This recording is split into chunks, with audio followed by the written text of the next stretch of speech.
Halo, apa kabar Handai Tawa? Jumpa kembali dengan Mas Yoko TV. Video kita kali ini adalah perjalanan Presiden Joko Widodo yang ditemani oleh Cak Lontong dengan rute antara Serravalle, Italia dan Mont Blanc, Perancis. Sebelum lanjut dengan videonya, jangan lupa untuk subscribe, like, komen dan share serta mengaktifkan tanda loncengnya agar kalian tidak ketinggalan video berikutnya. Selamat mengikuti.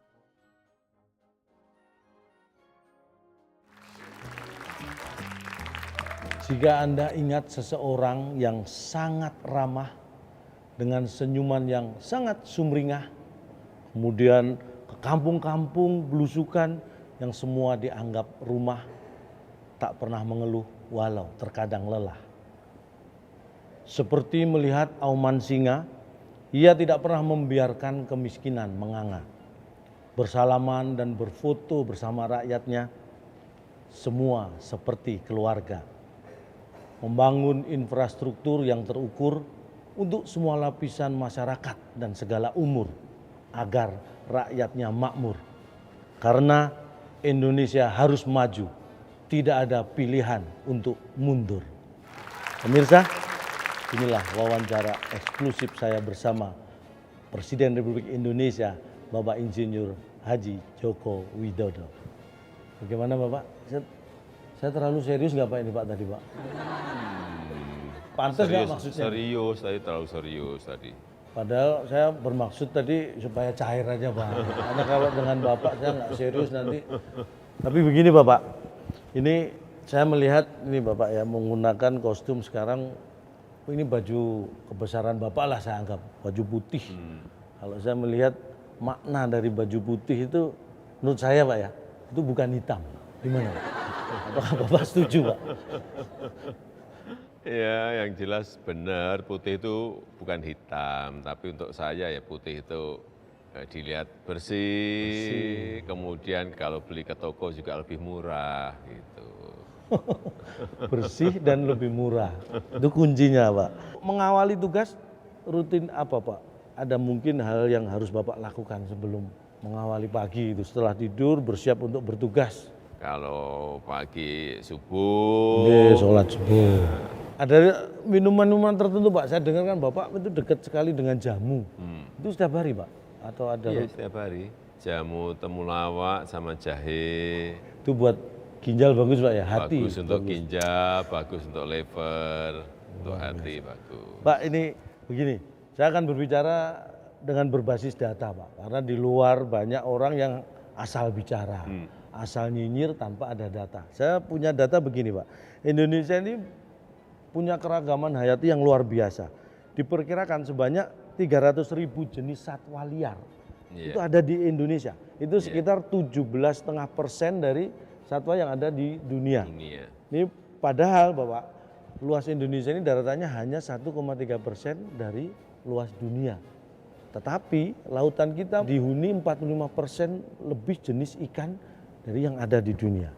Nah, berkaitan dengan hal tersebut, Bapak ini lebih suka soto ayam, soto daging, atau ikan bakar? Saya semua makanan khas asli Indonesia, seneng semuanya. Jadi tadi apa? Soto Soto ayam, ayam suka, soto daging, soto daging suka, ikan bakar. ikan bakar suka. Tadi yang paling penting memang harus ada perlakuan khusus dulu, ada perlakuan khusus dulu. Ini kita pengen tahu perlakuan khusus terhadap ayam, daging, kemudian ikan tadi seperti apa Pak? Ya, yang paling penting harus dimasak dulu. Kalau enggak mau makan daging mentah, mau makan ikan mentah. Maaf Pak, saya sudah pensiun jadi kucing. Bener, memang harus dimasak dulu. Bener, Nah iya bener, dong, harus dimasak dulu. Bapak ini bisa. Masa mentahan-mentahan suruh makan, yang benar saja. Nah, tapi Pak, bicara masalah kekayaan kuliner di negara kita ini Pak.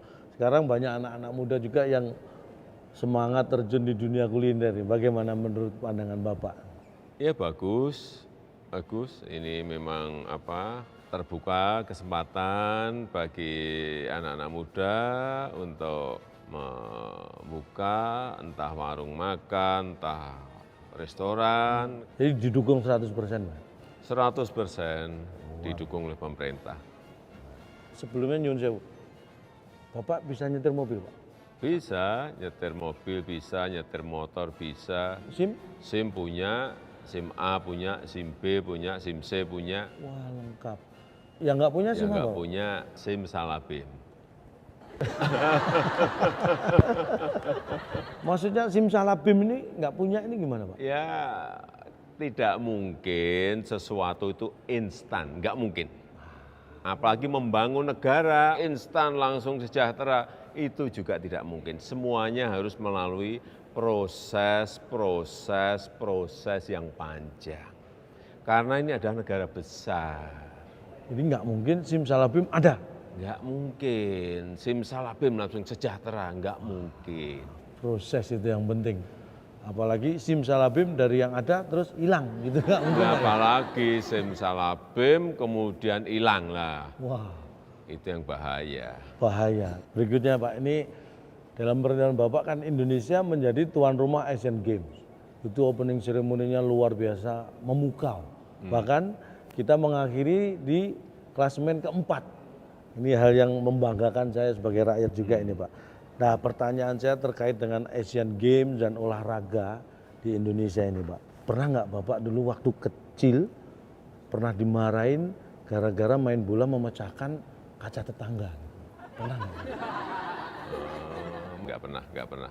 Wah berarti Bapak ahli ini menggiring bola. Nggak pernah mecahin itu Pak? Ya? Enggak, karena biasanya kalau main bola saya itu jaga gawang.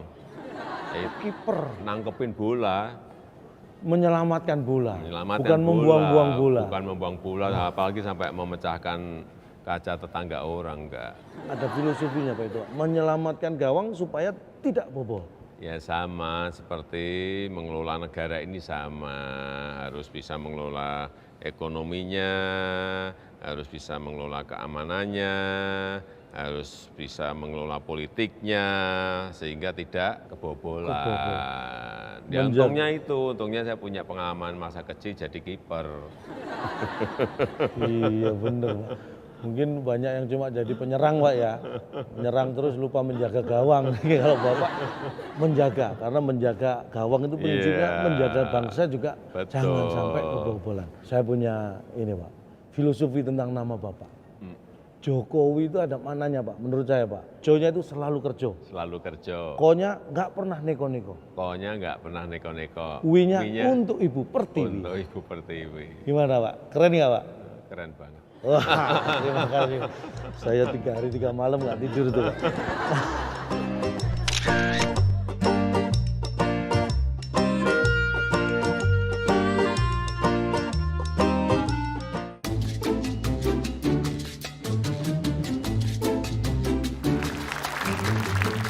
Sekarang lebih akrab lagi Pak. Kita bicara masalah keluarga Pak. Masa keluarga. Boleh kan Pak ya? Boleh. Ini saya dengar Bapak dulu sering boncengan naik sepeda motor sama Ibu. Iya. Ini betul Pak ya? Iya benar, Nah. benar. Rantainya dulu pernah putus atau enggak Pak? Ini rantai sepedanya Pak. Itu yang pertama. Jadi dulu awal-awal saya dengan Bu Jokowi itu saya ajak pertama Heeh. kali janjian makan bakso. Nah, Bakso. naik sepeda. Naik sepeda. Kemudian setelah itu saya ulang lagi, saya ajak lagi sepedaan. Sepeda yang ondel itu maksudnya Pak Iya, ya? sepedaan itu. Nah, setelah yang kedua sepedaan itu, saya sudah yakin bahwa Bu Jokowi itu senang dengan saya, udah kena ini. Gitu. Tapi dalam sepedaan memang beberapa kali rantainya putus. Oh, dinamika bersepeda. Iya. Rantai sempat putus. Rantainya putus. Tapi yang jelas rantai cinta saya dengan Bu Jokowi tidak putus. Cie Bapak. Rantai sepeda boleh putus, tapi rantai cinta Tidak boleh. tidak boleh putus. Luar biasa. Wah, kalau saya jalan-jalan ke mall itu Pak, bukan pamer Pak ya. Istri itu selalu saya gandeng loh Pak. Kenapa? Pak, karena kalau saya lepas dia belanja nggak karuan Pak. Pertimbangan ekonomis Pak. Nah, kalau Ibu Pak, Ibu itu Kalau diajak jalan-jalan sama Bapak, apakah sama dengan ibu-ibu yang lain gitu Pak? Ya mirip tapi tidak sama ya kalau Mirip tapi ya tidak oke sama. kalau memang pas jalan-jalan ke mall belanja ya apapun kita harus tetap menunjukkan antusias bahwa mendukung gitu tapi ya saya bisik-bisik jangan banyak-banyak belanjanya. Jangan banyak-banyak belanjanya, jangan lama-lama, kaki sudah pegel gitu. Nah, lebih lagi nih Pak, Bapak ini kan terkenal dekat dengan putra-putra, anak putra-putri Bapak lah, anak-anak Bapak. Tapi semenjak ada Jan Etes, ini Bapaknya, Bapak lebih sering terlihat dengan Jan Etes daripada dengan anak-anak. Benar Pak ya? Iya, Nah, itu betul. menguasai Jan Etes ketika rewel itu seperti apa Pak? Ketika rewel, ya saya ajak jalan-jalan, dia itu tugasnya MC ya itu. Harusnya kan MC itu saya Master of Ceremony gitu Pak. Enggak, kalau MC ini ngomong cucu, seperti itu. Ngomong cucu. Nah, kalau misalnya di Istana Bogor gini jalan-jalannya Diajak memberi makan ikan, diajak memberi makan kambing, diajak memberi makan rusa, memberi makan. iya, diajak memberi makan kuda, ini kan hewannya banyak banget. Tapi kalau jangan deket-deket dengan saya Pak. Nanti saya takutnya kalau Jan Etes deket saya malah rewel Pak. Kenapa? Nanti malah rewel takut saya beri soal teka-teki sulit Pak. Nah Pak, cucu sudah 2 kan Bapak ya? Sudah 2, Jan Etes sama yang putri Sedah Mirah. Ya alhamdulillah sudah laki dan sudah perempuan. Nah ini Pak, tadi kan Ibu belum diartikan namanya Pak. Saya punya arti nama untuk Ibu Pak. Ibu Iriana. Ya, Iriana. Inginnya. inginnya. RI itu Republik Indonesia. Ana. Aman dan sejahtera di mana-mana. Gimana? Keren lagi Pak ya? Wah, keren banget. Terima kasih. Pokoknya kalau urusan nama serahkan saya Pak.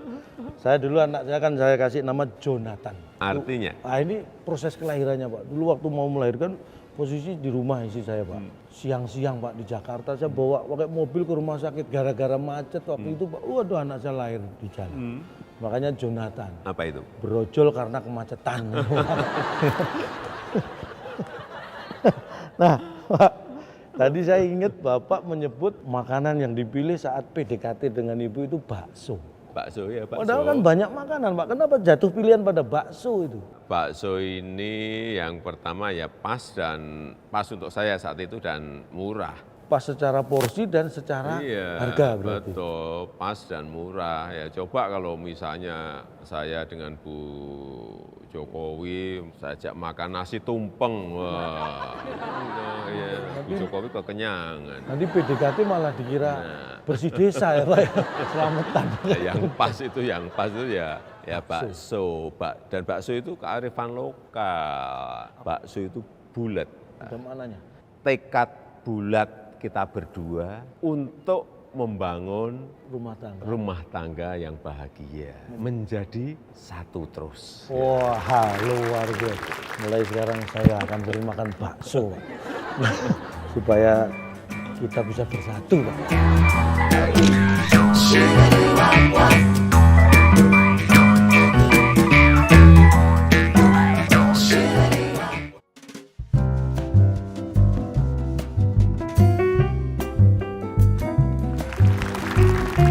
Dan berikutnya nih Bapak, saya melangkah ke topik pemerintahan.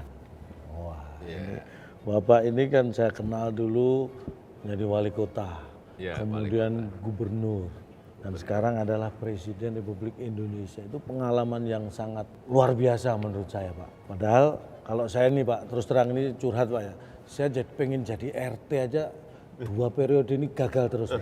Artinya skop yang kecil aja saya nggak mampu, tapi Bapak bisa meningkat yang luar biasa. Apa ada kunci-kunci dan resep-resep khusus itu Pak? Pelajaran pertama yang paling penting itu adalah memimpin keluarga dulu. Ini penting banget. Ini pelajaran pertama, harus memimpin keluarga dulu. Dimulai dari keluarga? Iya, dimulai dari keluarga. Karena memimpin keluarga itu juga ada teorinya, ada leadership-nya, ada kepemimpinan di situ. Terutama komitmen untuk keluarga, kasih sayang untuk keluarga, membahagiakan keluarga. Ya sama kalau kita pas jadi wali kota, jadi gubernur, jadi presiden, ya bagaimana komitmen kita untuk memberikan kasih sayang, membahagiakan rakyat kita, membahagiakan masyarakat kita. Dan ketika melihat rakyat bahagia, apa yang Bapak rasakan? Ya sama, ya tentu saja sangat bahagia kita, sangat senang kita. Nah berikutnya Pak, ini mohon maaf, di luar sana itu saya sering mendengar, infrastruktur itu tidak bisa dimakan. Ya memang betul, infrastruktur itu kita bangun bukan untuk dimakan. Iya dong, masa orang disuruh makan aspal, Makan semen. orang suruh makan semen, ya kan tidak seperti itu. Infrastruktur memang tidak untuk dimakan. Tidak untuk dimakan, tapi infrastruktur ini bisa mendekatkan makanan dengan masyarakat. Infrastruktur ini bisa membuka lapangan kerja. Infrastruktur bisa mempercepat mobilitas barang, mobilitas orang, sehingga semua menjadi lebih mudah, menjadi lebih murah. Kalau hanya kayak simsalabim ini murah, simsalabim ini menjadi terbuka lapangan pekerjaan, nggak ada itu. Ada caranya. Dengan infrastruktur yang baik, maka semuanya akan menjadi mudah dan murah, begitu Pak ya? Betul. Goalnya ke sana. Mohon izin sebentar Pak ya. Mikir. Nah berikutnya Bapak, ini kan Bapak gencar membangun infrastruktur. Tetapi ada sebagian masyarakat kita juga yang punya pemikiran, kenapa uang sebanyak itu untuk membangun infrastruktur, kenapa nggak dibagi langsung aja buat mereka. Nah ada yang berpikir begitu Pak, gimana nih kalau menurut Bapak? Ini sama ya, kayak kita berumah tangga ya. Iya. Habis nikah berumah tangga dan kita ingin memiliki rumah. Rumah. Ya. Ini ada alternatif. Kalau pengen rumah sekarang, berarti kita harus beli tetapi dengan cara mencicil atau kredit. Betul. Tapi kalau kita pengen rumah 20 tahun yang akan datang, ya kita nabung dari sekarang. Baru beli rumah 20 tahun lagi. Pilihan-pilihannya seperti itu.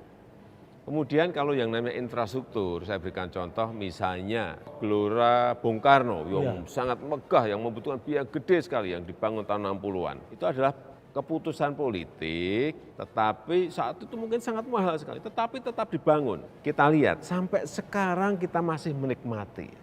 Artinya apa? Meskipun mahal, tapi manfaatnya sampai ke anak, sampai ke cucu, sampai ke cicit nantinya. Pikir jangka panjang. Iya, jadi jangan berpikir itu instan, hanya sekarang, mintanya instan sekarang.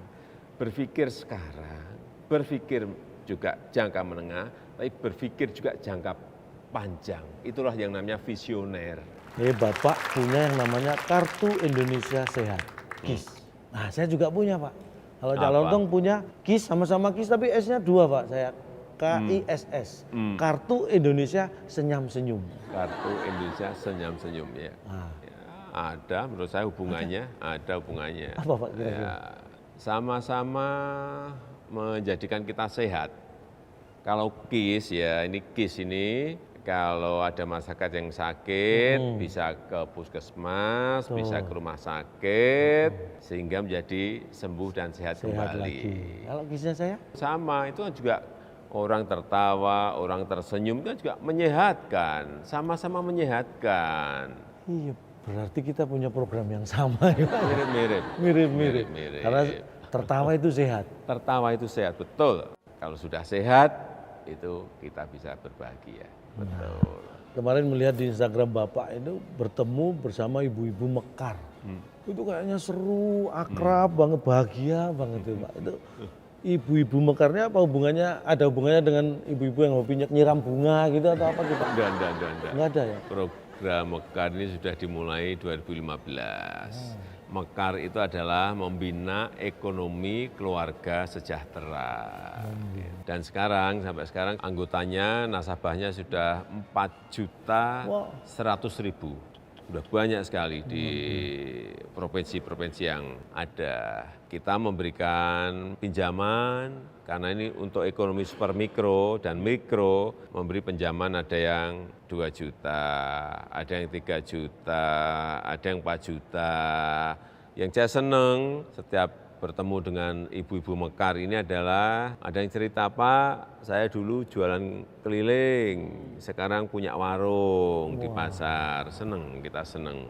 Ya. Ada juga, Pak, saya dulu jualan di warung, jualan pempek, setelah mendapatkan mekar, program mekar, kita sekarang sudah punya 2 warung, bukan jualan pempek saja, tapi jualan gorengan dan nasi uduk. Nah, ini memang ekonomi super mikro, ekonomi mikro. Inilah saya kira program-program untuk ekonomi rakyat yang real dan betul-betul kita kerjakan. Selama 4 tahun kita memang tidak mengangkat program mekar ini, karena memang kita evaluasi, kita koreksi ya, baru 2019 ini mulai kita angkat bahwa program mekar ini sangat bermanfaat untuk rakyat kita. Wah, luar biasa karena prinsip mekar namanya, jadi usahanya juga berkembang. Iya, dan itu dibangun per kelompok, gandeng renteng. Jadi nyicilnya setiap minggu, kemudian ada pertemuan, kemudian mengevaluasi apa yang harus diperbaiki dan dikerjakan, sehingga ini menjadi sebuah kelompok-kelompok ekonomi kecil yang sangat bagus, saling berinteraksi, saling tukar pengalaman, tetapi yang paling penting mereka disiplin dalam mengangsur. Disiplin Penting, mengangsur, ya. karena mereka memang motonya adalah jujur, disiplin, kerja keras. Oh, Ini adalah perempuan-perempuan pekerja keras, perempuan-perempuan yang pantang menyerah. Dan saya melihat di lapangan begitu sangat membanggakan sekali. ibu-ibu mekar. Apa mungkin nanti dikembangkan, ada nggak program rencana nih, bapak-bapak mekar gitu, Pak? Kalau ada saya tertarik ini, Pak. Kan saya nggak bisa ikut ibu-ibu, Pak. Masa saya jadi ibu-ibu mekar? Memang untuk ibu-ibu ini yang pengalaman kita 4 tahun, ibu-ibu ini memang lebih disiplin dalam mengangsur. Sehingga laporan akhir tahun 2018 kemarin, non-performing loan, jadi pinjaman yang tidak balik itu dapat dikatakan tidak ada, hanya 0,1%. Padahal yang normal itu 2,5 atau 3%, ini hanya 0,1%. Artinya mereka betul-betul disiplin mengangsur, Tertib, Pak ya. tertib mengangsur, ini yang kita senang. Saya ingin tahu, kalau cita-cita Bapak itu apa? Bangsa ini, bangsa kita ya, juga memiliki mimpi, mimpi besar, memiliki cita-cita besar. Sesuai dengan konstitusi kita, yaitu mewujudkan masyarakat adil dan makmur. Ya itulah yang juga saya impi-impikan, membangun negara ini, membangun infrastruktur yang merata di seluruh tanah air, dari Sabang sampai Merauke, dari Miangas sampai Pulau Rote. Terima kasih sudah memberi kesempatan waktu buat saya untuk mengobrol dengan Bapak. Terima kasih. Ini hal yang luar biasa, dan mudah-mudahan ini memberikan semangat baru bagi kita. Dan yang jelas, saya sebagai pribadi masyarakat Indonesia dan masyarakat Indonesia lain, kita punya cita-cita yang sama, menjadikan bangsa ini menjadi lebih besar. Untuk itu kita bantu Presiden kita mencapai cita-citanya. Terima kasih. Wassalamualaikum warahmatullahi wabarakatuh. Oke. Demikian video perjalanan kita kali ini. Jangan lupa untuk subscribe, like, komen dan share serta mengaktifkan tanda loncengnya agar kalian tidak ketinggalan video berikutnya. Terima kasih sudah menonton dan sampai jumpa.